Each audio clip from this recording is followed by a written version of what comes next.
नमस्कार प्यारे बच्चों, आज एक बार मैं फिर से आप लोग का इस वीडियो में स्वागत करता हूँ। आज हम अपनी कक्षा 6 विषय हिंदी प्रकरण 6 मेरा अहोभाग्य देखने वाले हैं। तो प्यारे बच्चों, हमने इसका पिछला परिच्छेद देखा था।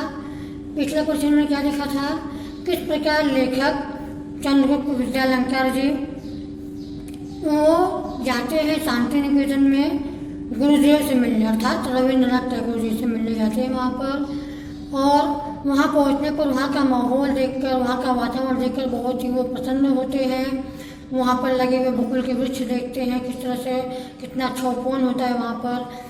परंतु जब उन्हें पता चलती है कि गुरुदेव से वो सब नहीं मिल पाएंगे क्योंकि उनका स्वास्थ्य खराब हो गया है, तो उनका मन उदास सा हो जाता है। परंतु जैसे ही डॉक्टर उन्हें खबर देता है कि आप सब गुरुदेव से 15 मिनट के लिए मिल सकते हैं, तो उनके मन में वापस से उत्साह लौट आता है और वो सब इंतजार करने लगते हैं कि कब हम गुरुदेव से मिलेंगे। और गुरुदेव उनसे मध्याह्न के पश्चात दोपहर 4 बजे मिलने आते हैं। और पहले गुरुदेव सोचते थे कि 2-4 लोग होंगे, पर जब वहाँ पर आते हैं देखते हैं 14 लोग होते हैं। तो क्या कहते हैं कि अब मुझ में इतना सामर्थ्य नहीं रहा कि मैं इतने लोगों को यहाँ पर मैं कोई दरबार लगा सकूं। फिर बच्चों, इसके साथ ही उनके आपस में बातचीत शुरू हुआ, उनका एक दूसरे से पहचान हुई और उनको वहीं से उनका वार्तालाप शुरू होता है। तो बच्चों, पिछले वीडियो में हमने यह सब देखा था। इस वीडियो में हम देखने वाले हैं कि किस प्रकार उनकी चर्चा शुरू होती है और चर्चा के दौरान चले की गीतांजलि रची गई। ये पूरा हम इस वीडियो में परिच्छेद देखने वाले हैं। साथ ही साथ जो इसमें कुछ शब्दार्थ है, प्रश्नोत्तर है, वो सब भी हम यहाँ पर करने वाले हैं। तो सबसे पहले हम चलते हैं अपने पाठ्य पुस्तक की तरफ और इस परिच्छेद को देखते हैं। प्यारे बच्चों, हमारा पाठ 6 है मेरा अहोभाग्य। मैंने आपको बताया था इसके लेखक कौन है, चंद्रगुप्त विद्यालंकार जिसके लेखक हैं। और हमने पिछले वीडियो में बच्चों ये एक पैरा फरवरी 1936 से यहाँ से लेकर फरवरी 1936 से लेकर हमने वार्तालाप शुरू हुआ यहाँ तक हमने देख लिया है। आज बच्चों हम यहाँ से शुरू करने वाले हैं जब गुरुदेव आते हैं उनकी बातचीत शुरू होती है। तो बच्चों देखिए, हमारा पहला पैसे हम देखते हैं।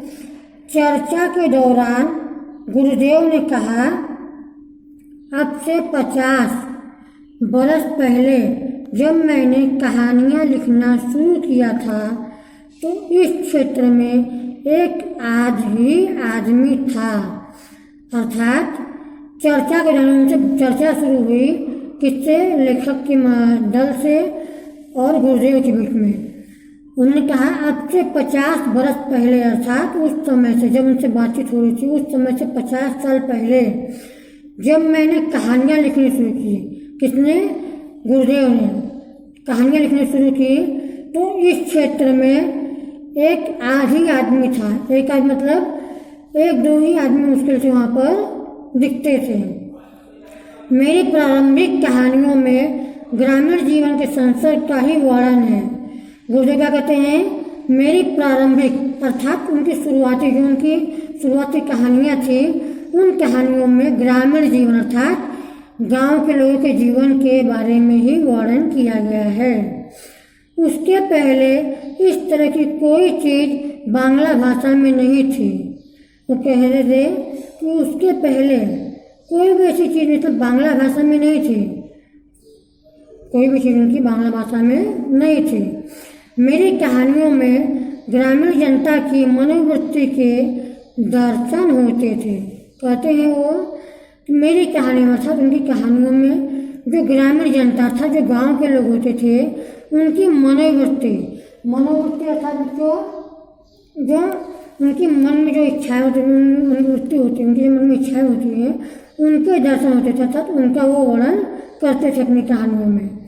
उन कहानियों में कुछ ऐसी चीज़ है जो संसार के किसी भी देश के आदमी को भा सकती है। उनका कहना था कि उनकी कहानियों में कुछ ऐसी बातें बताई गई है, कुछ ऐसी चीज़ बताई गई है जो संसार का कोई भी व्यक्ति हो, कोई भी इंसान हो, उसे वो भा सकते थे, उसे पसंद आ सकती हैं। क्योंकि मनुष्य स्वभाव तो दुनिया में हर जगह एक सा ही है। क्योंकि मनुष्य का बच्चे जो आपको पता है, मनुष्य जो है, जो मानव है, उसका जो स्वभाव होता है वो पूरी दुनिया में लगभग एक सा ही होता है। हर मनुष्य का स्वभाव लगभग एक सा ही होता है। और फिर बच्चे देखिए, गुरुदेव कहते हैं, गुरुदेव कुछ समय के लिए रुके, तभी अपने आप मुंह से निकल पड़ा। अब गुरुदेव कुछ समय के लिए रुकते हैं बात करते करते, तभी अपने आप मुंह से निकल पड़ा। किसके मुंह से?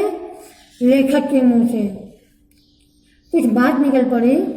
गुरुदेव, आपके मन में काबुली वाला इस कहानी का विचार कैसे आया? लेखक कहते हैं कि गुरुदेव, आपके मन में काबुली वाला, एक उन्हीं का रचना थी, कहानी थी, इस कहानी का विचार कैसे आया? तो यह लोकप्रिय कहानी देश के सभी भाषाओं के सभी लोगों को बहुत प्यारी लगती है, बच्चों को बहुत प्यारी लगती है। लेखक ने कहा कि यह लोकप्रिय कहानी है जो बहुत लोकप्रिय है, देश के सभी भाषाओं के, किसी भी भाषा के व्यक्ति हो, किसी भी भाषा के बच्चे हो, सभी को बहुत प्यारी लगती है, सब बहुत अच्छी लगती है कहानी। फिर बच्चों, इसके पश्चात गुरुदेव बोले, वह कहानी कल्पना की सृष्टि है। गुरुदेव कहते हैं कि वो जो उनकी कहानी है वो क्या है? कल्पना की सृष्टि है, अर्थात वो उनकी कल्पना है, उनकी जगत की कल्पना की सृष्टि है। एक काबुली वाला था, वो हमारे यहाँ आता था और हम सब उससे बहुत परिचित हो गए थे। एक कौन कहता है? गुरुदेव कहते हैं कि एक काबुली वाला था, वह उनके यहाँ आता था और हम सब, अर्थात गुरुदेव या फिर उनके आसपास जो लोग थे, वो सारे लोग उनसे, काबुली वाले से बहुत अच्छे से परिचित हो गए थे। मैंने सोचा उसकी भी एक छोटी लड़की होगी और जिसकी वह याद किया करता होगा।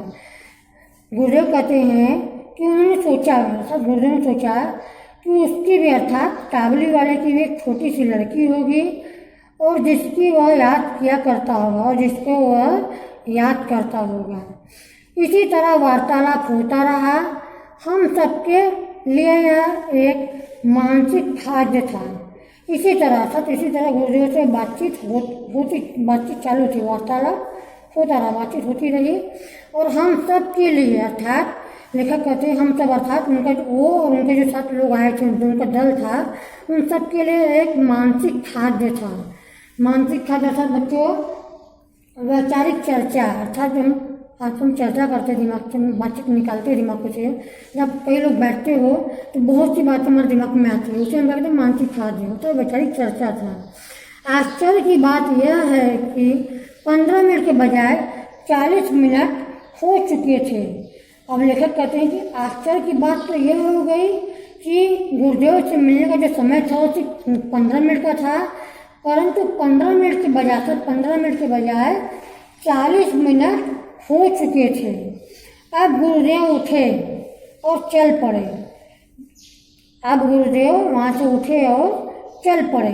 जाते जाते उन्होंने कहा, जब मैं किसी वार्तालाप के लिए कम समय देता हूँ तब मेरी वह बात सचमुच ठीक न मानिएगा, क्योंकि मुझे स्वयं लोगों से बातचीत करने में आनंद आता है।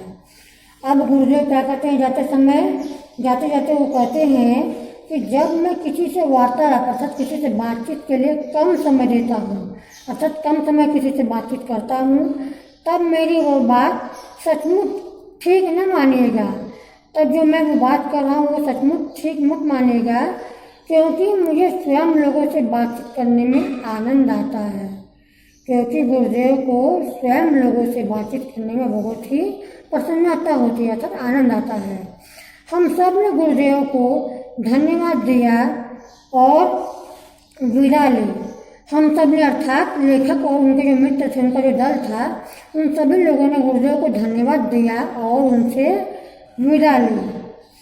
मैं अतिथि गृह के मेरे कमरे में वापस आया और लेखक अतिथि गृह जहाँ पर वो ठहरे थे वो अपने कमरे में वापस आ गया।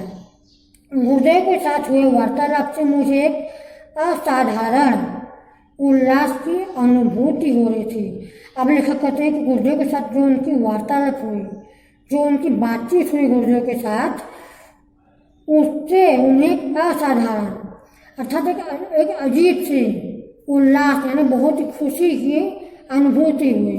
मतलब मुझे बहुत ही खुशी हो रही थी कि आज उनके गुरुदेव से बातचीत हुई। पर जब मुझे पता चला कि जिस कमरे में मुझे ठहराया गया था, अब लेखक कहते हैं कि उन्हें क्या पता चला कि जिस कमरे में उन्हें ठहराया गया था उसी कमरे में स्वयं गुरुदेव काफ़ी समय तक रह चुके थे। अर्थात जिस कमरे में लेखक ठहरे थे उसी कमरे में स्वयं गुरुदेव अर्थात रविन्द्रनाथ जी काफ़ी समय तक रह चुके थे। देखिए बच्चे, यहाँ पे एक चित्र भी दिया हुआ है, किस तरह से मतलब यहाँ पे दिखाया गया है कि कुछ शिष्य होते हैं, गुरु होता है, लोगों को पढ़ाता है, इसे यहाँ पर चित्र दिखाया गया है। ऐसे ही रविन्द्रनाथ जी और जो वहाँ पर लेखक या उनके मित्र आए थे उनके बीच में वार्तालाप चल रही थी। तो बच्चों आगे चलते हैं। मैंने क्या बताया आपको कि उसी समय कमरे में जो जब वहाँ पर लेखक जाते हैं जिस कमरे में लेखक ठहरे थे उसी कमरे में स्वयं गुरुदेव काफ़ी समय तक रह चुके थे। तब तो मेरी खुशी को ठिकाना न रहा। ये कौन कहता है? जब उन्हें पता चला कि लेखक को कि जिस कमरे में वो ठहरे हैं उसी कमरे में गुरुदेव काफ़ी समय तक रह चुके थे, तब लेखक की खुशियों का कोई ठिकाना न रहा। अर्थात लेखक बहुत ज़्यादा प्रसन्न हो गए कि मुझे उसी कमरे में ठहरने का मौका मिला जहाँ पर गुरुदेव ठहरे हुए थे। ओह, अब वो कहते हैं ओह, कोई प्रसन्नता से आश्चर्य से कहते हैं ओह, मुझे तो यह भी बताया गया कि गुरुदेव ने गीतांजलि का अधिकांश भाग इसी कमरे के बरामदे में बैठकर लिखा था। अब उन्हें तो यह भी पता चला कि जो गुरुदेव थे उनकी एक पुस्तक थी गीतांजलि, उसका अधिकांश भाग यानी उसके अधिकतर भाग उन्होंने इसी कमरे के बरामदे में बैठकर लिखा था। मैं सचमुच भाव विभोर हो उठा। लेखक कहते हैं मैं सचमुच भाव विभोर बहुत ज़्यादा प्रसन्न हो उठा। क्या यह सच है? बहुत प्रसन्न होकर उनके मन में सवाल आया, क्या यह सच है कि गुरुदेव ने यहाँ पर इसी कमरे में रहकर गीतांजलि नामक महान पुस्तक लिखी थी? मेरा अहोभाग्य था कि मैं उसी कमरे में ठहरा था। लेखक कहते हैं मेरा अहोभाग्य यानी बहुत अच्छा भाग्य था उनका कि वो उसी कमरे में ठहरे थे जिसमें नोबेल पुरस्कार प्राप्त गीतांजलि रची गई थी। अर्थात जो गीतांजलि थी उसे नोबेल पुरस्कार भी प्राप्त हुआ था। उस पुस्तक को, इतनी अच्छी पुस्तक थी, उसे नोबेल पुरस्कार प्राप्त हुआ था और वह गीतांजलि वही रची गई थी जिस कमरे में लेखक ठहरे हुए थे। तो बच्चों यहाँ पर एक चित्र भी दिखाया गया है किस तरह से गुरुदेव यहाँ पर रहते हैं और जो लेखक या उनके मित्र यहाँ पर बैठ कर उनकी वार्तालाप करते हैं। तो बच्चों हमने यहाँ पर ये पूरा परिच्छेद देख लिया है। अब इसके साथ ही साथ जो इसके शब्दार्थ या इसके प्रश्नोत्तर दिए गए हैं हम उनकी तरफ चलते हैं।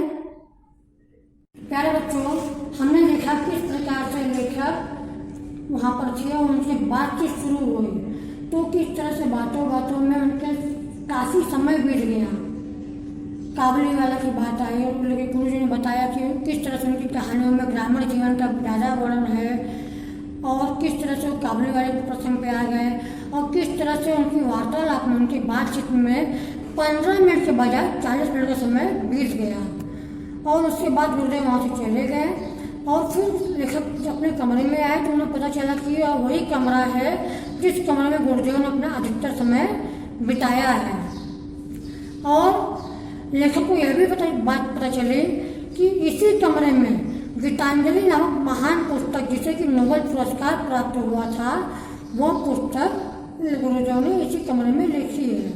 उसके अधिकांश भाग गुरुदेव ने उसी कमरे में लिखे हैं और यह सुनकर तो वो बहुत ही ज़्यादा आनंदित हो उठे कि मेरा अहोभाग्य, मेरा ऐसा अहोभाग्य, इतना अच्छा भाग्य है कि मुझे उसी कमरे में ठहरने का अवसर प्राप्त हुआ।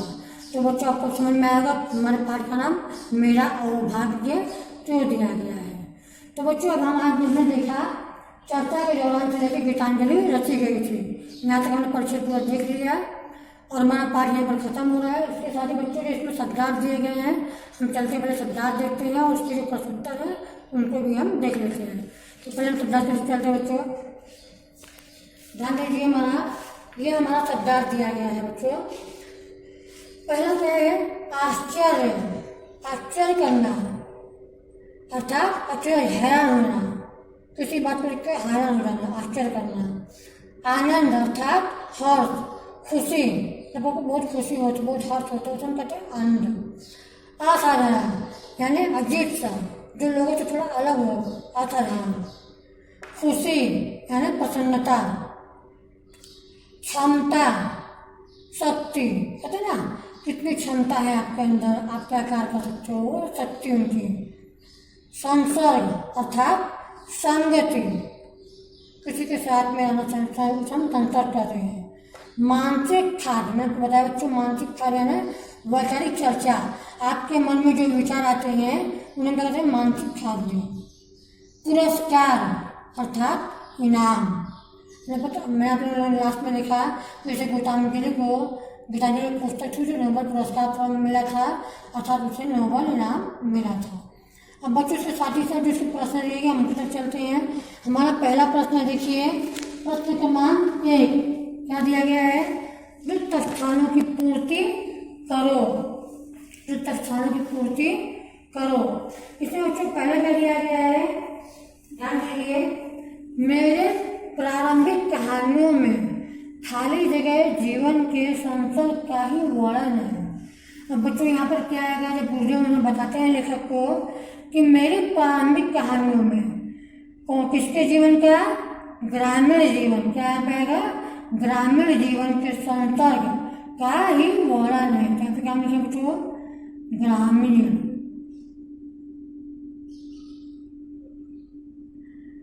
तो मैं आपको उत्तर गुरुदेव कहते हैं कि मेरी प्रारंभिक कहानियों में ग्रामीण जीवन के संसर्ग का ही वर्णन है। दूसरा है, गुरुदेव ने जब लिखना शुरू किया तब खाली जगह भाषा में ऐसी कोई चीज नहीं थी। बच्चे आपने भी देखा होगा कि गुरुदेव से बातचीत करते हैं तो कहते हैं ना कि जब उन्होंने लिखना शुरू किया था तब बांग्ला भाषा में ऐसी कोई चीज नहीं थी। तो यहाँ पे क्या है बच्चों? तब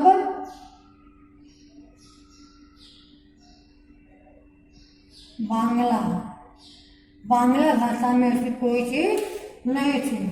अगर आप देखिए प्रश्न क्रमांक 2 बच्चों, कथन के सामने सही और गलत का चिन्ह लगा था। जो यहाँ पे कथन, जो यहाँ पे वाक्य दिए गए हैं उनके सामने हमें सही है तो सही और गलत है तो गलत का निशान चिन्ह लगाना है उनको। तो देखो बच्चों पहला क्या दिया है? गुरुदेव की प्रारंभिक कहानियां ग्रामीण जीवन की है। ध्यान दो बच्चों, सही है गलत है बताओ। आपने देखा था गुरुदेव बताते हैं कि उनकी प्रारंभिक कहानी होती है वो ग्रामीण जीवन की है, अर्थात ये बात क्या है? सही है। तो यहाँ पर हम सही का निशान लगाएंगे। दूसरा क्या है? शांति निकेतन का अतिथि भवन बकुल वृक्षों के बीच बना था। तो बच्चों बताओ बात सही है गलत है? जो शांति निकेतन का अतिथि भवन था बकुल वृक्षों के बीच बना था, गलत है। क्या है ये? गलत है। क्यों गलत है बच्चों? क्योंकि जो शांति निकेतन का वो कहाँ बना हुआ था? वो अतिथि भवन अशोक वृक्षों के बीच बना हुआ था, ना कि बकुल वृक्षों के। था तो गलत है। यहाँ पे क्या आएगा? अशोक वृक्ष है। अगला बच्चों, काबली वाला गुरुदेव के घर आता था। तो सही है गलत बच्चों? काबली वाला गुरुदेव के घर आता था। अब बच्चों ये बात सही है। गुरुदेव बताते हैं ना अपनी कहानी में किस तरह से काबली वाला उनके घर आता था और उनका गुरुदेव से और उनके आसपास के लोगों से परिचय हो गया था। तो ये क्या है? सही है। अगला क्या बच्चों? गुरुदेव ने लेखकों के दल से 40 मिनट तक बातें की। ये सही बात है गलत बात बच्चों? जो गुरुदेव होते हैं वो जो लेखक वहाँ पे थे और उनका जो दल था उनसे पहले तो मौका मिलता है 15 मिनट के लिए, परंतु वार्तालाप करते करते 40 मिनट बीत जाते हैं। अर्थात यह कथन सही है। गुरुदेव ने लेखक और उनके दल से 40 मिनट तक बातें की। यहाँ पर सही का निशान आएगा। अगला है, गीतांजलि को ज्ञानपीठ पुरस्कार मिला था। अब बच्चों बताइए चलिए गलत है। आप लोगों ने लास्ट की लाइन देखी होगी, क्या कहा था वहाँ पे, क्या बताया गया था? गीतांजलि जो पुस्तक थी उसे नोबेल पुरस्कार मिला था। और यहाँ पर क्या दिया हुआ? ज्ञानपीठ। अर्थात का उत्तर क्या है इसका? यह गलत है। चलो बच्चों चलते हैं हम प्रश्न क्रमांक 3 की तरफ। हमारा प्रश्न क्रमांक 3 दिया हुआ है, निम्नलिखित प्रश्नों के उत्तर एक एक वाक्य में लिखो। अर्थात हमारे प्रश्न दिए गए हैं, उनके उत्तर हमें एक दो वाक्यों में लिखने हैं। तो पहला प्रश्न हमारा क्या दिया गया है? गुरुदेव की कहानियों में कौन सी मनोवृत्ति के दर्शन होते हैं? अब बच्चों आप लोगों ने देखा होगा गुरुदेव क्या कहते हैं, तो उनकी जो कहानियाँ थी उसमें ग्रामीण जीवन की मनोवृत्ति के दर्शन होते हैं। तो उत्तर क्या होगा? गुरुदेव की कहानियों में ग्रामीण जनता की मनोवृत्ति के दर्शन होते हैं। दूसरा क्या बच्चों? संत स्मरण में किस कहानी का उल्लेख किया गया है? बच्चों को ध्यान हो गया, जब गुरुदेव से बातचीत शुरू होती है तो संत स्मरण में काबुली वाला का उल्लेख किया गया था। तो इसका उत्तर क्या होगा? संत स्मरण में काबुली वाला का उल्लेख किया गया है। फिर बच्चों अगला प्रश्न है हमारा, तीसरा प्रश्न है, लेखक आनंद विभोर क्यों हुए? अब बच्चों को पता होगा जब लेखक थे उन्हें जब बात पता चली अपने कमरे में जाने के पश्चात कि वो जिस कमरे में ठहरे थे उसी कमरे में गुरुदेव ने अधिकांश समय बिताया था और उसी कमरे में गीतांजलि नामक नोबेल पुरस्कार प्राप्त पुस्तक लिखी गई थी। तो इसका उत्तर क्या है बच्चों? लेखक ने जब यह जाना कि जिस कमरे में उन्हें ठहराया गया है उसी कमरे में नोबेल पुरस्कार प्राप्त गीतांजलि रची गई थी, उसी कमरे में नोबेल पुरस्कार प्राप्त गीतांजलि रची गई थी, यह जानकर लेखक आनंद विभोर हो उठे। तो बच्चों आपके प्रश्न समझ में आए। हमारा आखिरी प्रश्न देखिए क्या है, प्रश्न क्रमांक 4, निम्नलिखित शब्दों के लिंग और वचन बदल कर लिखो। अब बच्चों लिंग और वचन क्या है पहले जान लीजिए। लिंग में हम दो तरह के, स्त्रीलिंग और पुल्लिंग। स्त्रीलिंग अर्थात जिस लिंग से मेल वाचक बोध होता हो, ये सारी मतलब सारी शब्द स्त्री के लिए अर्थात फीमेल जेंडर के लिए प्रयुक्त किए गए हैं उसे हम स्त्रीलिंग कहते हैं। और पुल्लिंग जिसमें शब्दों का प्रयोग पुरुष के लिए किया गया उसे हम पुल्लिंग कहते हैं। इसके साथ ही बच्चों यहाँ पे क्या दिया गया? वचन। वचन क्या है? वचन में दो तरह के हैं, एक वचन और बहुवचन। एक वचन वो होता है जहाँ पर किसी एक वस्तु या किसी एक व्यक्ति का वर्णन जिक्र किया गया हो, और बहुवचन अर्थात जहाँ पर दो से अधिक या बहुत वस्तुओं व्यक्तियों या किसी चीज़ का वर्णन किया गया हो बहुत ज़्यादा, उसे हम बहुवचन कहते हैं। तो बच्चों आज हम यहाँ पर यही बदल के लिखने वाले हैं। तो ध्यान दीजिए हमारा दो कॉलम बना है, पहला स्त्रीलिंग दूसरा पुल्लिंग। उसके साथ ही साथ स्त्रीलिंग में हमारा दो कॉलम है, एक वचन बहुवचन, और पुल्लिंग में भी दो कॉलम है, एक वचन बहुवचन। अब हम वहाँ पर आपको बताने वाले हैं। देखिए जैसे कि स्त्रीलिंग में भैंस होती है, एक वचन में क्या भैंस अर्थात एक है, कितना एक है, और स्त्रीलिंग है तो क्या बोलेंगे? भैंस बोलेंगे। अगर इसका पुल्लिंग करते हैं हम तो क्या हो जाएगा? भैंस का भैंसा, अर्थात ये स्त्री के लिए था या पुरुष के लिए हो गया तो क्या हो गया? भैंसा। वैसे ही अब ये एक वचन जो स्त्रीलिंग है इसको अगर बहुवचन में बनाएंगे स्त्रीलिंग में तो क्या होगा? भैंसना भैंसे, मतलब बहुत सारे हैं तो क्या हो गया? भैंसे। वैसे ही पुल्लिंग में जो है वचन भैंसा है, और भैंसा का हम बहुवचन करेंगे तो बच्चों इसका भी पुल्लिंग क्या बहुवचन क्या होता है? भैंसे ही होते हैं। अब ऐसे देखिए हमारा अगला यहाँ पर दिया हुआ है बिलाव। बिलाव क्या है? पुल्लिंग में दिया है एक वचन, अर्थात ये बिल्ली का पुल्लिंग है एक वचन। अब इसका स्त्रीलिंग क्या होगा बिलाव का बच्चों? एक वचन में बिल्ली, क्या होगा? बिल्ली।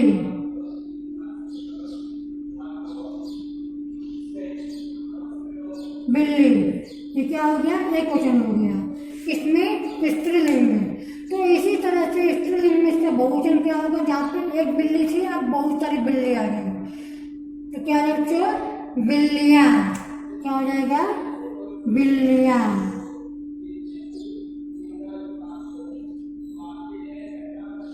बिल्लियाँ। क्या हो गया? बिल्लियाँ। अब बच्चों को बिलाव दिया गया है पुल्लिंग, इसका बहुवचन क्या होगा? अच्छा, बिलाव माने एक बिल्ला था, अब यहाँ पे बहुत सारे हैं तो क्या है? तो ये बच्चों इसका बिलाव ही होगा, इसमें कोई परिवर्तन नहीं होगा। इसका भी बहुवचन बिलाव होगा। अब बच्चों के साथ साथ देखिए हमारा अगला स्त्रीलिंग में दिया हुआ है घोड़ी। घोड़ी क्या है? स्त्रीलिंग है, जिससे स्त्री का बोझ हो रहा है हमें, घोड़ी है। अब बच्चों घोड़ी का एक वचन है, इसका बहुवचन है, तो बहुत सारी घोड़ियाँ हैं, तो क्या बोलेंगे? घोड़ियाँ। क्या बोले बच्चों?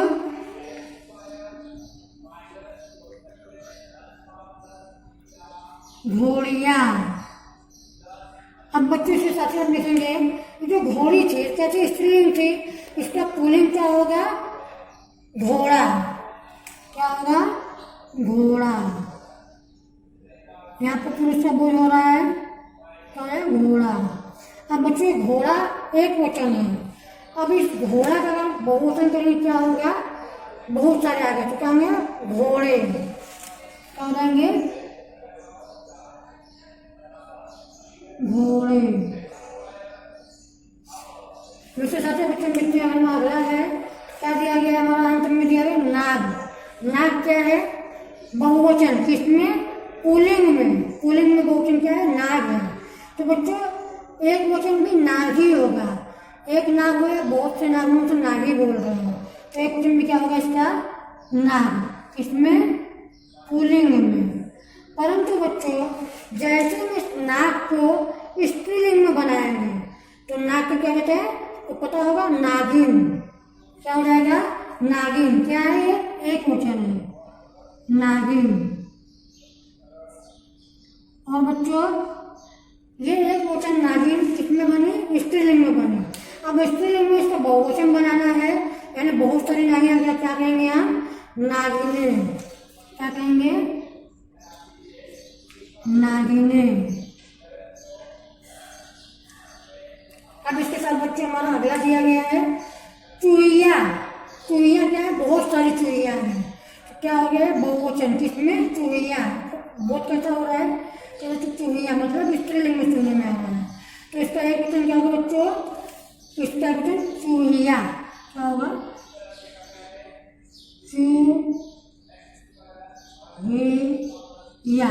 मैं आपको क्या था ऊपर चंद्र का मात्रा लगी थी, मतलब चूहिया है, बहुत सारी थी। यहाँ पर एक वचन है स्त्रीलिंग में चूहिया, एक चूहिया।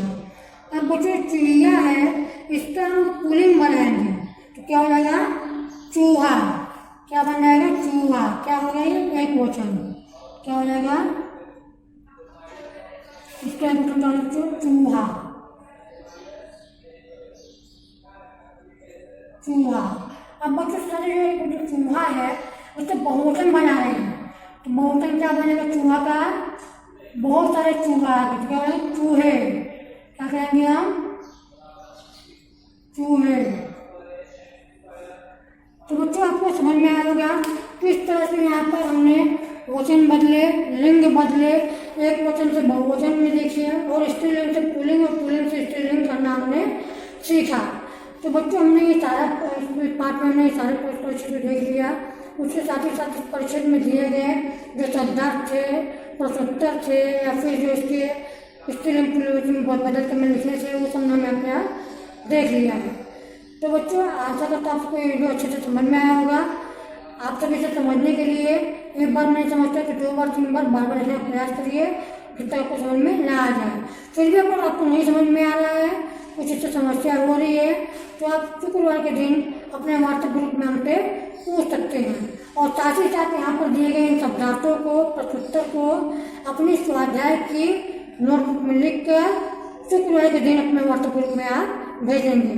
इसके साथ ही बच्चों मैं अपनी बारी को विराम देता हूँ। धन्यवाद।